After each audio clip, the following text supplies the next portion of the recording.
की मांग बस्ती उद्योग व्यापार प्रतिनिधिमंडल बहुत दिनों से उठाता है और इस आशय का ज्ञापन प्रधानमंत्री तक जा चुका है। हम लोग अनेकों बार लिख चुके हैं। आपका संगठन सरकार पर इस बाबत के दबाव बना चुका है। इसे उचित मानते हैं या नहीं मानते हैं, और मानते हैं तो आगे क्या करेंगे इसके? थोड़ा सा भैया इसको बैठ जाना, निश्चित रूप से बैठ जाने। और ये एक सरल प्रणाली का पहलू है कि अगर हमारा एक जगह है, कृषि है और एक कोर्ट है, अगर तीनों जगह खरीद लिया जाए तो हम व्यापारियों को उससे राहत मिलेगी। इसके लिए प्रयास कर रहे हैं, लेकिन मौजूदा जो प्रणाली जीएसटी है उस पर भी लगातार हम लोग बदलीकरण किस प्रकार से हो, इसके लिए भी प्रयासरत व्यापार मंडल मिलता है। इसके लिए मंत्रियों से मीटिंग हमारी कई बार हो चुकी है और अभी जो हाल में हमने बताया व्यापारी कल्याण बोर्ड जो गठित हुआ, उनके जो चेयरमैन हैं सुनील सिंह जी, उनसे मेरी 5 मुलाकात हो चुकी है और अभी 15 तारीख को हमको लखनऊ में फिर उनसे मुलाकात हुई। इसमें करीब 13-14 विभागों के सेक्रेटरी लेवल के लोग हैं और उसमें सौभाग्य का विषय है कि हमारे व्यापार मंडल से भी 3 मेंबर हैं। एक पंजाब से हैं, एक उत्तराखंड से हैं, एक तमिलनाडु से हैं। तो 3 मेंबर हमारे व्यापार मंडल के 11 मेंबरों में से हमारे व्यापार मंडल से हो।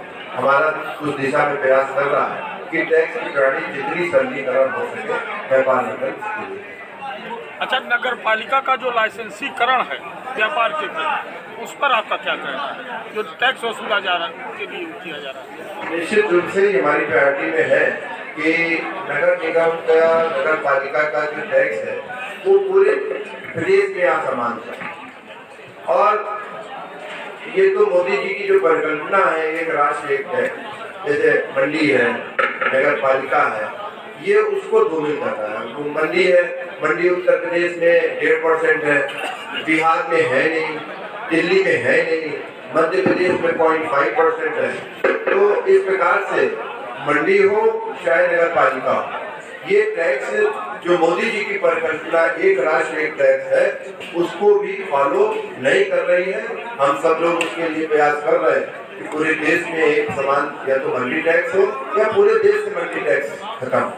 अभी हम चेन्नई गए थे, वहाँ पे भी मंडी फीस की बहुत बड़ी समस्या है। और नगर पालिका तो ये तो प्रदेशों की बात कर रहे हैं, मंडी को नगर पालिका तो बस्ती में कुछ और है, गोरखपुर में कुछ और है, आगे चले जाओ 50 किलोमीटर में कोई और है। तो इसके लिए एक पारदर्शी, ट्रांसपेरेंसी और सरल प्रक्रिया हो, इसके लिए AK शर्मा से हमारी मुलाकात हुई है। हम प्रयास कर रहे हैं उसको आगे ठीक कराने का प्रयास।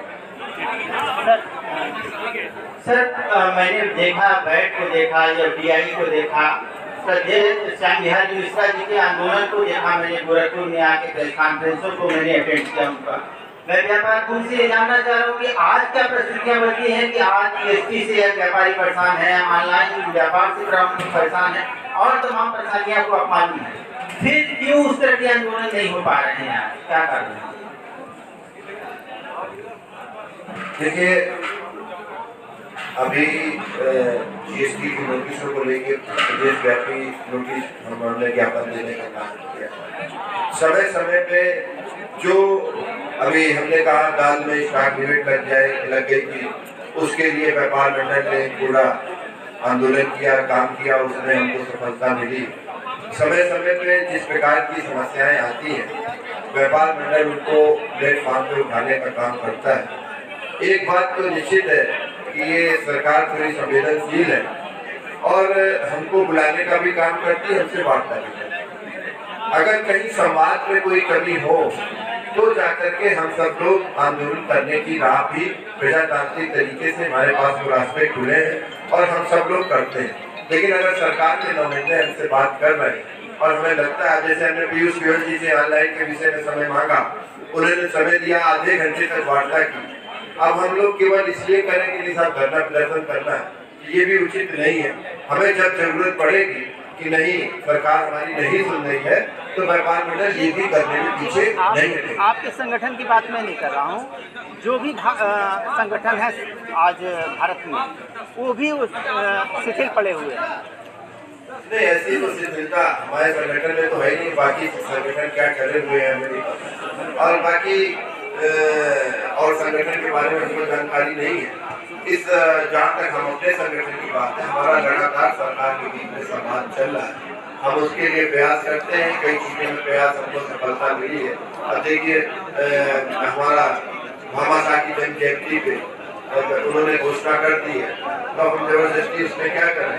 अगर व्यापारी कल्याण बोर्ड राष्ट्रीय स्तर पे बनाया है, जिसमें 3 हमारे पदाधिकारी शामिल हैं, और उसकी एक प्रथम मीटिंग हो चुकी है, और उसमें सूचीबद्ध हमने सारे सदस्यों 11 सदस्यों को अपने ज्ञापन दिए, और ज्ञापन में मोस्टली यही विषय है जो माननीय राज्यपाल जी ने उठाए हैं। मोटा मोटे वही विषय पूरे देश के विषय उन चीजों को उठाए हैं। अगर इन बातों पे कोई बात नहीं होती है तो निश्चित रूप से हम सड़क पे भी आंदोलन करेंगे। अच्छा, सैकड़ों हजारों व्यापारियों का उत्पीड़न होता है, तब कोई एक मामला जिले पर या आप तक पहुंचता है, बाकी व्यापारी रिश्वत देकर के अफसरों को खुश कर देते हैं। आपका समाज आज यहाँ इकट्ठा क्या संदेश देना चाहिए? नहीं, हम तो अभी हमने अपील की है, हम व्यापारी बंधुओं से अपील करते हैं कि अगर कहीं पे भी उनको ये लगा कि हमको अधिकारी उत्पीड़न कर रहा है, तो हमारे हर जिले में, हर नगर में, हर तहसील में हमारे अध्यक्ष हैं, और हमारे तक इस सूचना के तंत्र में पहुंचने में हमें नहीं लगता है कि आधे घंटे से ज़्यादा हमें कोई न्यूज़ वायरल नहीं होती है। हमारे तक जो समस्याएं आती हैं, व्यापारी आता है तो उसकी समस्या का समाधान कराने का हमारे राज्यपाल जी जैसे बैठे हुए हैं, तो इस प्रयास करते हैं। और हम तो अपील करेंगे कि ईमानदारी से व्यापार करें, और अगर कोई समस्या आती है तो व्यापार मंडल हमेशा चट्टान की तरह उनके साथ में खड़ा है। किसी बात से, किसी अधिकारी से कोई घबराने की जरूरत नहीं है। आप व्यापार करो, हम आपके साथ में हैं। हाँ, व्यापार देश हित में और अच्छे ढंग